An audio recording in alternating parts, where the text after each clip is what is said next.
Wanted Dead's shallow combat, dated presentation, and poorly balanced difficulty are the tip of the iceberg of issues that ultimately sinks this disappointing action game from the makers of Ninja Gaiden. This is one of the most embarrassing game reviews I've ever seen, and it serves as a perfect example of why gamers should never take mainstream critics seriously. These people are lazy and they're not good at video games.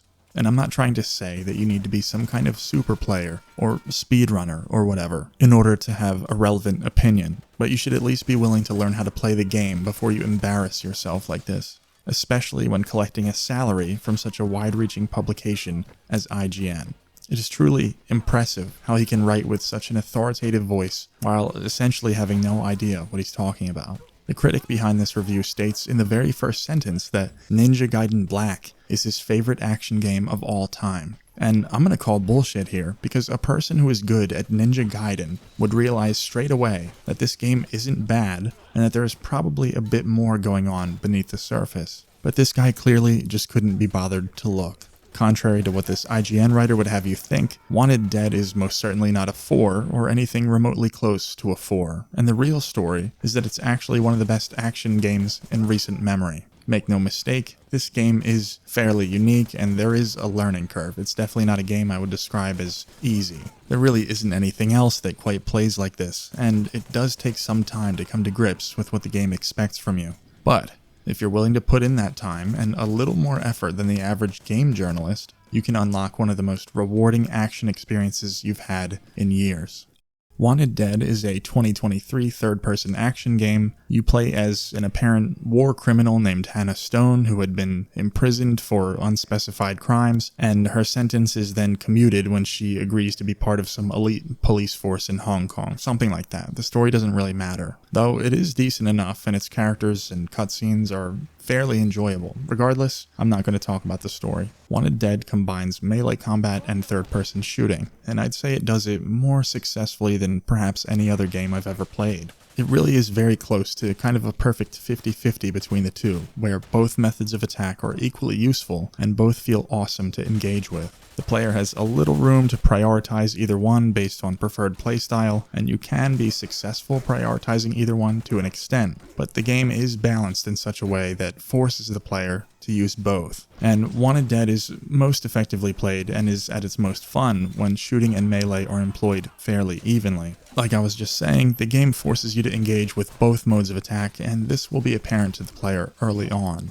If you try to just hang back and play the game exclusively as a shooter, for example, the enemies will spam you with grenades and you will constantly run out of ammo, to the extent that it's pretty much untenable. On the other hand, if you totally neglect your rifle and just run around with a sword stabbing dudes, you will quickly be surrounded and melted by gunfire and aggressive melee attacks. It's a surprisingly delicate balance that you gradually figure out over the course of your time with the game. One of the clearest signs that you're playing wrong is feeling like you're chronically out of ammo. So when you're playing the game wrong, you will feel like there literally isn't enough ammo in the game. And when you're playing correctly, it becomes clear that there's actually plenty of ammo and you will scarcely ever run out. It's a balance that you will eventually intuit from just spending time with the game. Alright, so let's get into how the combat actually works. Just as a heads up, there is a basic skill tree where you will easily unlock every single ability before the end of the game, and some of the mechanics I'm going to discuss here are gated behind the skill tree. The vast majority of your time with this game will be spent in New Game Plus anyway, where all of these abilities are already unlocked, as your first playthrough here is really just to learn the basics. So for melee, Hannah is equipped with a katana, square is your basic sword attack, and triangle, instead of having a stronger sword attack, fires your sidearm, which auto-targets the nearest enemy and is used as more of a tool to facilitate melee combat and not really as a main damage dealer. You have two basic attack strings, your standard sword combo, square, square, square, and a second where you begin with the sidearm, so triangle, square, square. Starting with triangle creates a totally different combo, and there are a couple more complex combinations as well. There's also a fair amount of context-sensitive attacks, such as attacking while sprinting, while rolling, while sliding, etc. You, of course, can block and parry with the sword. There's also a gun counter, which essentially functions as a ranged parry. Parrying is generally not a requirement in most cases, as there are other options at your disposal here, but it is nonetheless an essential skill, and you will need to learn the timings to truly be good at the game. Another important aspect of Wanted Dead is the adrenaline meter. It builds up when you engage in melee actions like striking and parrying enemies, and then it can be used in a couple of different ways. The most prominent of which is, I guess, a sort of an ultimate attack, with Hannah spraying high damage pistol fire at surrounding enemies, priming them for a brutal finisher. This can really thin out a lot of enemies and get you out of a bind if you use it intelligently. Most of this stuff is relatively standard, but the way it's all combined feels genuinely unique, and all of it has strong utility and feels great to use, especially when you factor in the ease of animation canceling in the game. This, I think, is the key to unlocking the full potential of the combat in Wanted Dead. You can guard cancel the end of any attack, which will skip the recovery and allow you to do a range of other things, such as switching to a shotgun while your opponent is in block stun, for example. You can also dash cancel basically anything at any time, and this doesn't even just apply to attack animations. When healing, for example, you can basically dash cancel the entire animation and it still heals your character, which is obviously incredibly useful. If you pay attention to my gameplay, you'll see me do this kind of thing constantly. Sometimes I would do full combos, but a lot of the time you will see me canceling attacks into something a little faster, or using it to switch targets mid-combo to land some hits on an approaching enemy, or even just arbitrarily canceling a combo into something else because it's just fun to experiment. This shit is extremely useful and greatly adds to the fluidity of the gameplay, and all of this stuff is fully intentional on the part of the developer. You're not exploiting a glitch when you use these techniques. These mechanics have been well considered by the developers. Hannah's sword swings are fairly slow, but you're not really locked into any animation, so the slow attack speed never becomes a problem. You can dash in and out of basically anything, which gives the combat a very flexible and satisfying feel. If you play this game, you're going to want to start experimenting with animation canceling pretty much straight away. And remember, all of Hannah's moves are good. Everything you can do, everything that's listed on that skill tree, all of it has genuine utility. You don't want to discount any of this stuff. Learn the full moveset, learn the full extent of your abilities.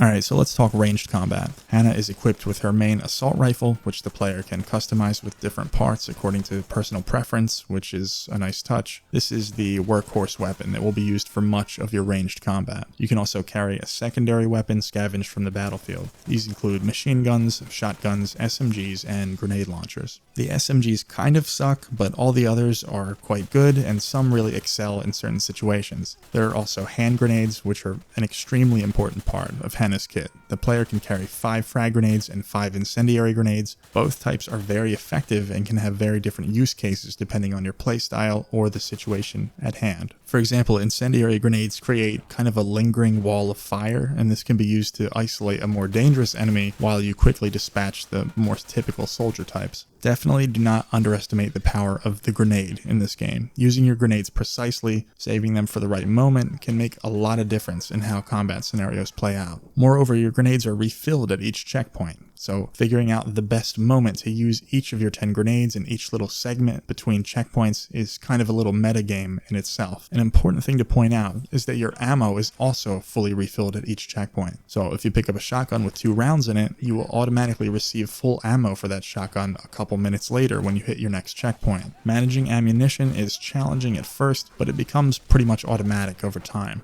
The gunplay also includes Gears of War style cover mechanics, which once you understand the game are generally not necessary and are used very sparingly. Still, it is a welcome feature and it can be useful in certain situations. Headshots are king, and the guns themselves are generally much more effective the closer you are to the enemy. These weapons were clearly designed for close to mid-range combat. Over distance, the guns aren't terribly accurate, but it can sometimes be useful to kill certain long-range targets with controlled rifle fire. All the guns feel good to shoot as long as they're being used within the appropriate range. SMGs and shotguns, for example, are generally only effective when the barrel is borderline touching the enemy. You gotta be really close. You can also use your adrenaline meter to slow time during aiming, which is particularly useful to eliminate some of the spongier enemies in the final 2 levels. So this game is kind of a test on how well you can put all these disparate elements together. Movement, melee, shooting, and grenade use. It's kind of hard to describe, at least for me, exactly how to play the game. It's something you have to really just feel out, and then it eventually will click. You'll start picking up on how and where enemies tend to spawn and come from, how they tend to behave, and you start to realize how to use grenades and gunfire to kind of thin them out or force them into a position that's to your advantage, and then knowing when it's safe to start running around slashing people to death. Learning when it's appropriate to use each mode of attack is key. Another important consideration is that Hannah is part of a squad. You will always have at least one of your crew with you, usually all three, and they will draw fire from enemies and distract them in a way that benefits you and gives you more agency over the battlefield. All in all, the combat in Wanted Dead is excellent. You just have to learn to put the pieces together.